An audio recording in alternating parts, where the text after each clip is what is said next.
வணக்கம் நண்பர்களே. நம்ம இந்த காணொலியில் பார்ப்பது என்னவென்றால் ஒரு பயணத்தை பற்றி தான். இந்த பயணமானது ஒரு கிராமத்தினுடைய நடைகிறது. அதனால் நம்ம ஃபஸ்ட்டு கிராமத்தை பற்றி கொஞ்சம் தகவல்களை பார்க்கலாம். கிராமங்கள் பெரும்பாலும் இயற்கையாலே சூழப்பட்ட இடமாகவே இருக்கும். தூய்மையான மற்றும் தூய்வான காற்று கிடைக்கும். பரந்த பசுமை நிலங்கள் கிராமங்களின் மிகப்பெரிய சிறப்பாகும். காடுகள் மற்றும் வயல்கள் கிராம வாழ்க்கைக்கு முக்கிய ஆதாரமாக இருக்கும். ஆறுகள், ஏரிகள், குளங்கள் போன்ற நீர்நிலைகள் காணப்படும். எளிதில் காற்றோட்டமாக அனுபவிக்கக்கூடிய அமைதி நிலவும். மாலை நேர சூரிய அஸ்தமனம் மிகவும் அழகாக இருக்கும். கிராமங்களில் இரவில் நட்சத்திரங்கள் மிக தெளிவாகவே தெரியும். கிராமங்கள் பசுமை மற்றும் சுற்றுச்சூழல் பாதுகாப்பில் முக்கிய பங்காக இருக்கின்றன. இப்போ கலாச்சாரத்தை பற்றி பார்ப்போம். கிராம வாழ்க்கை நகர வாழ்க்கையை விட கொஞ்சம் மெதுவானதாக தான் இருக்கும். பாரம்பரிய மரபுகள் மிகவும் மதிக்கப்படும். கிராமங்களில் பொதுவாகவே எல்லோரும் ஒருவருக்கொருவர் உதவியோடு இருப்பார்கள். திருவிழாக்கள் மிகவும் உற்சாகமாக கொண்டாடப்படும். நாட்டுப்புற பாடல்கள் மற்றும் நடனங்கள் கிராமங்களின் அடையாளமாக இருக்கிறது. கிராமங்கள் தனித்துவமான கைவினைப் பொருட்களுக்கு பெயர் பெற்றவை. பொதுவாக உணவுகள் பசுமையாக இயற்கையாகவே இருக்கும். அதாவது ரொம்ப ஃப்ரெஷ்ஷாக இருக்கும். எல்லாம் அங்கேயே கிடைக்கும். எல்லாம் கிராமங்களில் பாரம்பரியமான உடன்கள் அதிகமாக காணப்படும். மத மற்றும் ஆன்மீக கலாச்சாரம் மிக மிகுந்த முக்கியத்துவமாக இங்கே காணப்படுகிறது. கிராம மக்கள் அழகான விருந்தோம்பல் பண்பாட்டுடன் வாழ்கின்றனர். இப்போ எங்கள் விவசாயத்தை பற்றி பார்ப்போம். விவசாயம் கிராமங்களின் முதன்மை தொழிலாக உள்ளது. நெல், கோதுமை, சோளம், கரும்பு மற்றும் பல விவசாய பயிர்கள் இங்கே பயிரிடப்படுகிறது. கால்நடைகள் வளர்ப்பது மக்களின் மூலாதாரமாக இருக்கும். அதாவது ஆடு, மாடு, கோழி இந்த மாதிரி கால்நடைகள், அதை வச்சு அவங்க வாழ்வாதாரம் இருக்கும். இயற்கை உரங்கள் அதிகமாக பயன்படுத்தப்படும்.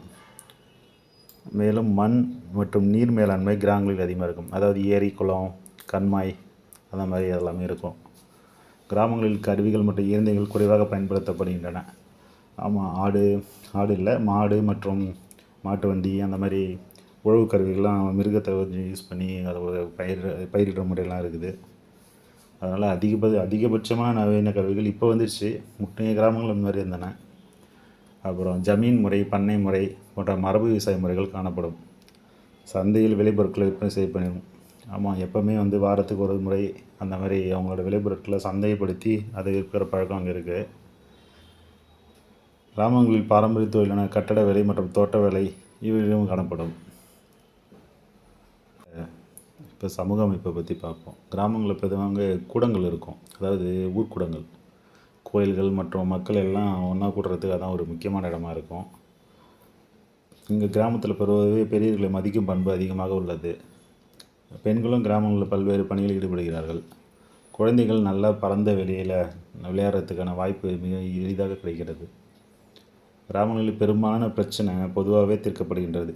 பஞ்சாயத்து அந்த மாதிரி இதில் பொதுவாகவே தீர்த்துக்கிறாங்க. கிராமங்களில் பரிமாற்ற பொருளாதாரம் ஆட்சி செய்கிறது. அதே மாதிரி திருமண விழாக்கள் மிக திருவிழா போல கொண்டாடப்படும். கிராம மக்கள் தங்கள் தொழில்களை பகிர்ந்து கொள்வதில் சிறந்தவர்கள். சிறு பிள்ளை முதல் பெரியவர்கள் வரை எல்லோரும் உறவுகளை மதிப்பது இங்கே அதிகம். இப்போ சுற்றுச்சூழல் சூழலை பற்றி அங்கே பார்ப்போம். நீள் கொடுக்கும் மரங்கள் கிராமங்களில் அதிகமாக காணப்படும். மழைநீர் சேகரிப்பு முறைகள் கிராமங்களில் இயற்கையாகவே உள்ளது. இயற்கை வளங்களை பாதுகாக்க கிராம மக்கள் அதிகமாக கவனம் செலுத்தின. பூமியில் நன்மை செய்யும் பயிர்கள் மட்டுமே பயிரிடப்படுகின்றன. விலங்குகள் மற்றும் பறவைகளை பாதுகாப்பது கிராமத்து பண்பாடாகும். அதுக்காக அதை அவங்க கன்சியூம் பண்ண மாட்டாங்கன்னு அர்த்தம் இல்லை. அவங்க இயற்கையாகவே நிறைய வளர்க்குறது உண்டு.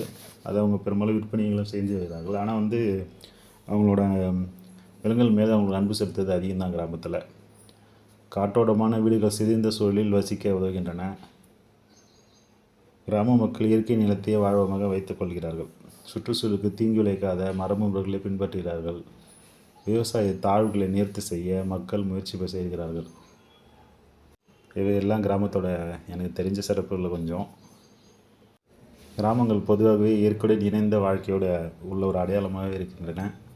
நகரங்களில் பார்த்திங்கன்னா ரொம்ப அலுவலகத்தையும் மறந்துவிட்டு ஒரு கிராமத்தில் நம்ம நுழையும் போது நிலத்தின் மனமும் பசுமையும் நம்மளை வரவேற்கும். கிராமங்கள் நாட்டின் முதுகெலும்பாக செயல்படுகின்றது. காரணம் அங்கே விவசாய பொருட்கள் மற்றும் இயற்கை வளங்கள் அதிகமாக காணப்படுகிறது. கிராம வாழ்க்கையின் சிறப்பு பற்றி பார்த்தோன்னா நகர வாழ்க்கையை விட இது கொஞ்சம் சுதந்திரமானது. மக்கள் இயற்கையுடன் ஒன்றிணைந்து வாழ்கிறார்கள். அவர்களின் வாழ்க்கை மிக எளிமையானது, ஆனால் அதில் ஒரு தனி சுவாரஸ்யம் உள்ளது. என்னென்னு பார்த்தீங்கன்னா, காலை நேரத்தில் பறவைகள் பாடும் கீதத்தை கேட்கலாம். மாலையில் பார்த்தோன்னா சூரிய அஸ்தமனத்தை பார்க்கலாம். கிராமங்களில் பறவைகள், விலங்குகள் அவங்க பறவைகள் வாழ்வதற்கு பரந்த இடம் கிடைக்கிறது. உதாரணத்துக்கு பார்த்திங்கன்னா, ஒரு சிறியதொரு குளம், அதை சுற்றி நிறைய மரங்கள், அவற்றின் நடுவில் விளையாடும் குழந்தைகள். ஏன்னா கிராமம் பார்த்திங்கன்னா ஒரு அழகாகவே எப்போவுமே தோன்றும். இப்பொழுது சமீபத்தில் பார்த்திங்கன்னா பொங்கல் திருவிழா கூட நடந்தது. இதை பார்த்திங்கன்னா இப்போ எப்போவுமே எல்லோரும் வெளியூர்லேயே வந்தாலும் எங்கே இருந்தாலும் சரி சொந்த ஊருக்கு வந்து தான் எல்லோரும் பொங்கல் விழா கொண்டாடுறது வழக்கம். எப்போவுமே கிராமத்தில் தான் இந்த மாதிரி போட்டிகள், பொங்கலை மிக சிறப்பாக கொண்டாடுகிறார்கள். உதாரணத்துக்கு இந்த மாட்டுப் பொங்கல் அன்றைக்கி பார்த்தோன்னா, அந்த மாட்டு வண்டியில் எல்லோரும் ஊரை சுற்றி வலம் வரது.